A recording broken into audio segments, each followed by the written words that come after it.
Roblox itu salah satu game yang paling goblok yang pernah gue lihat. Grafiknya kotak-kotak, yang kemungkinan besar either anak lu, adek lu, atau bahkan teman kerja lu mungkin udah main. Dan omsetnya 100 triliun rupiah. I want to highlight now over 150 million daily active users come to Roblox every day. And we recently hit all-time highs, not just for Roblox, but for gaming around the world. Roa Garden had over 20 million people playing at the same time, which makes its way into the Guinness Book of World Records. Pendapatan 2025-nya itu 4,9 miliar dolar. Itu yang udah dibelanjain. Tapi orang yang beli Robux, mata uang Roblox ya, itu 6,8 miliar dolar. 144 juta orang main tiap hari. Salah satu gamenya, Grow a Garden, itu sempat puncaknya 21 juta orang main di bersamaan. Ngalahin rekor resmi Fortnite di 15 juta player. Orang yang ngira ini game biasa itu salah besar. Dia udah dipakai di akademis. Ini ada papernya khusus ngebahas gimana Roblox dipakai sebagai metaverse learning tool di pendidikan tinggi. Dan sekolah-sekolah udah pakai Roblox Studio buat ngajarin coding. Jadi nih, good newsnya, ini game udah jadi platform kreator, ngelahirin pebisnis muda bahkan masuk ke kurikulum. Tapi, di Juni 2026, ini kalau temen kalian main Roblox ya, topeng ramah anak yang dipunyai nama Roblox itu udah mulai hancur. Ada 3 law firm dari Amerika, Dolman, Waits, Sbaiti, dia resmi kasih gugatan class action federal di California. Penggugatnya, anak 13 tahun yang kerja udah dari umur 11, 40 jam seminggu, bikin tim developer orang dewasa tanpa dibayar sepeser pun. Dan ini yang menyeramkan, ini statementnya. Roblox didn't stumble into child exploitation, it engineered. Jadi, artinya apa? Roblox itu nggak sengaja mengeksploitasi anak. Mereka ngerancang gamenya biar anak-anak di seluruh dunia jadi pekerja gratisnya mereka. Gimana caranya satu perusahaan yang punya game segila ini, dari dipuji-puji di dunia akademis sampai dituntut karena eksploitasi anak? Tapi karena ini channel bisnis juga, sebelum ke skandalnya, kalian harus ngerti gimana cara Roblox ini ada di awal. Roblox ini cuma proyek sampingan. Iseng-iseng lah ada 2 orang di 2003. David Baszucki, yang kebetulan baru ngejual perusahaan softwarenya Knowledge Revolution, dapat duit nih 20 juta dolar. Tapi software yang dia jual itu bukan game, simulasi fisika buat sekolah. Jadi alat bantu belajar. Nah, dari pengalaman bikin alat edukasi itu, dia punya satu observasi yang kalau dipikir-pikir sekarang tuh sebenarnya jenius banget. Murid-murid atau pelajar itu lebih semangat kalau mereka sendiri yang bikin eksperimennya, bukan cuma nonton hasil yang udah jadi. Akhirnya di 2003, dia mulai garap proyek baru bareng Eric Kassel. Sama, software engineer juga dulu kerja di tempat yang sama. Awal projectnya namanya Dynablocks, gabungan dari Dynamic sama Blocks. Buat edukasi fisika nih, baru di Januari 2004 diganti namanya jadi Roblox, Robot and Blocks. Dan di awal-awal nggak laku. Siapa yang mau belajar di main game? Di 2005 aja usernya cuma 100 orang. Mereka publicly release di 2006 dan biasa banget. Bukan kayak game yang tiba-tiba meledak terus viral. Yang bikin mereka meledak pas mereka masuk ke aplikasi HP di 2012. Dia ngebuka akses ada di DevX 2013. Akhirnya punya sistem yang ngebolehin developer nukerin Robux jadi uang asli. Jadi pas masuk HP, uang di dalam Roblox bisa ditukerin ke uang asli. Di situ baru titiknya Roblox bukan lagi game tapi udah jadi ekonomi. Kalau kalian yang dulu suka main game online, kayak Seal, RF, kalian harusnya tahu maksud gua apa. Atau bahkan Counter Strike. Nah, karena ada momentum itu, ada satu hal yang nggak banyak orang ingat sebenarnya. Di Februari 2013, beberapa bulan setelah DevX diluncurin, Eric Kassel meninggal karena kanker. Umurnya baru 46. Nah, dia orang yang dari awal bikin code di sebagian besar project Roblox. Jadi orang yang bantu bangun pondasi teknisnya dari nol meninggal justru pas platformnya baru mulai jalan. Nah, dari sana COVID. Habis itu IPO 41 miliar dolar di 2021. Nah, yang menarik, ada investor yang terkenal lah, namanya Katie Wood dari ARK Invest. Dia masuk langsung di hari pertama Roblox listing. Beli sahamnya ratusan juta dolar. Story-nya, ini bakal jadi masa depan kreator ekonomi. Tapi yang gue penasaran pas gue ngeriset ini ya, semua orang tuh tahu Roblox itu gede, ngasilin duit banyak, tapi gimana tepatnya cara mereka ngasilin duit sebanyak itu? Dari mana asalnya, siapa yang bayar, kenapa modelnya bisa se-scalable ini? Itu yang jarang dibahas orang.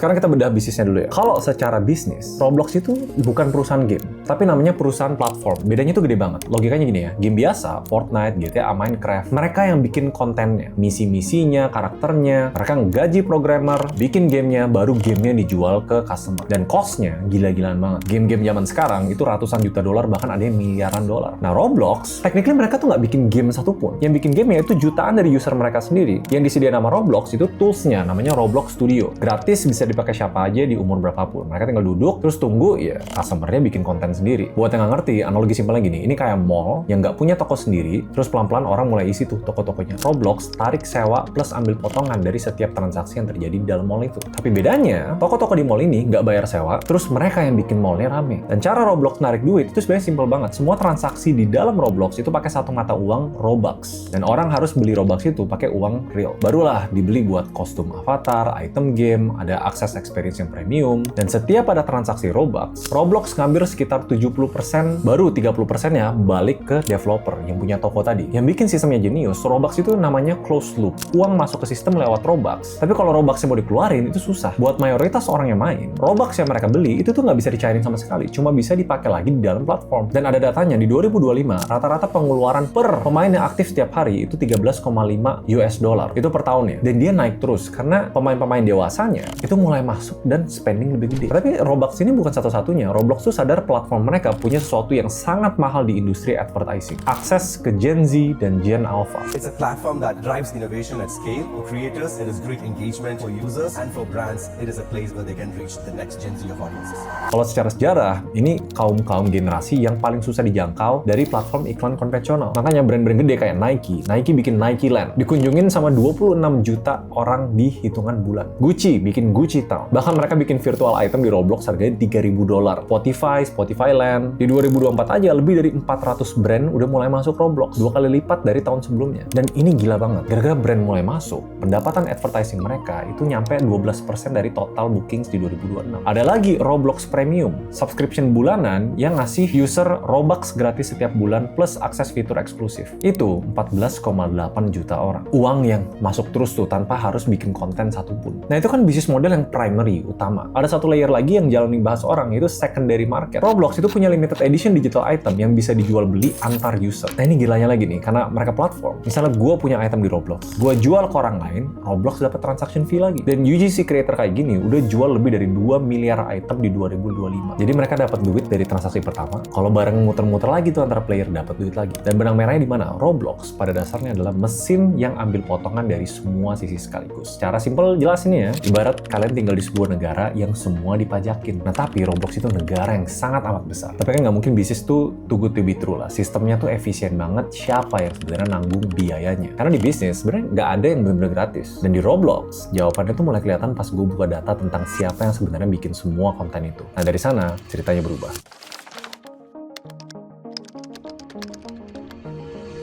Tadi gue udah bahas Roblox Studio itu gratis dan terbuka untuk semua umur. Mata uangnya Robux muter terus di ekosistem itu, dan dua hal itu bikin platform ini scalable banget. Tapi yang belum kita bahas, justru karena Studio itu bisa diakses siapapun tanpa batasan umur. Dan Robux itu nggak bisa dicairin kalau umurnya di bawah 13 tahun. Ada celah yang menurut gugatan terbaru sengaja dibiarin terbuka. Dan celah itu bikin anak-anak bisa kerja tanpa dibayar. Ngelanjutin cerita yang tadi gue ngomong di openingnya. John Doe, anak yang direkrut umur 11 tahun, kerja 40 jam seminggu tanpa dibayar. Itu kita udah tahu, tapi yang belum kita bedah bukan cuma satu anak. Ini tuh kejadian secara struktural. Dan yang bikin gue beneran bingung pas gue baca dokumennya ya, menurut gugatan, cara Roblox ngerekrut itu tuh lewat platform Robloxnya sendiri. Jadi ada developer dewasa reach out langsung ke anak-anak di sana, terus minta mereka lanjut ngobrol di Discord. Gak ada verifikasi umur, gak ada izin orang tua, dan permintaannya itu gak ada batasan berapa jam anak kecil itu bisa kerja. Dan pas anaknya itu udah mulai kerja, mereka dibayarnya pakai Robux, bukan uang. Nah ini menurut gugatan jadi inti masalahnya. Karena secara eksplisit nyebut sistem Robux sebagai company script. Sebenarnya ini istilah dari praktek perusahaan tambang di abad 19, di mana buruh dibayar pakai mata uang internal yang cuma bisa dipakai di toko milik perusahaan itu sendiri. Jadi sistemnya dirancang biar pekerja nggak bisa kabur dari ekosistem perusahaan. Gugatannya bilang Robux itu persis kayak gitu. Dia kontrol currency-nya, kontrol di mana dia bisa di-spend. Dan ini yang penting nih, anak di bawah 13 tahun sama sekali nggak bisa ngecairin Robux jadi uang nyata. Walaupun apa yang mereka bikin, konten yang mereka ngasilin itu dapat duit. Dan ada satu layer lagi yang menurut gue jarang dibahas. Gugatan ini juga tuduh bahwa Roblox mewajibkan semua kreator, termasuk anak-anak, untuk ngasih lisensi global yang nggak bisa dicabut atas seluruh konten mereka. Termasuk buat ngelatih AI-nya Roblox tanpa kompensasi apapun. Nah, loophole itu yang di bawah 13 tahun,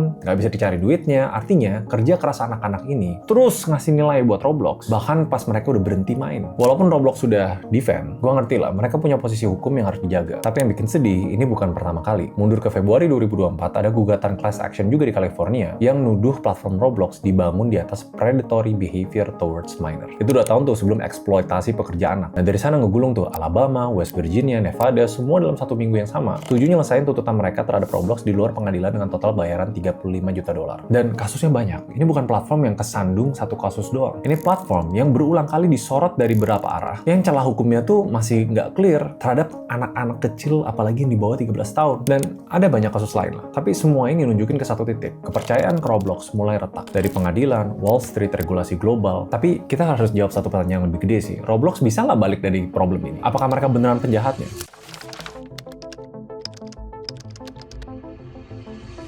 Sebenarnya waktu gue mulai riset ini, gue pengen nemuin satu penjahat yang jelas. Satu keputusan, satu momen, satu orang yang bisa ditunjuk terus bilang, nah ini salah lu. Tapi makin gue baca datanya, makin gue ngerasa jawabannya nggak sesimpel itu. Karena Roblox ini genuinely ngelahirin karir-karir nyata buat sebagian orang. Dari data yang disampaikan langsung, ini di konferensinya mereka sendiri 2025. Top 10 developer Roblox rata-rata dapat 38 juta dolar per tahun. Top 100-nya 7 juta dolar per tahun. Top 1000-nya 980 ribu dolar per tahun. Walaupun ada 3 transaksi yang Roblox ambil sampai 70%.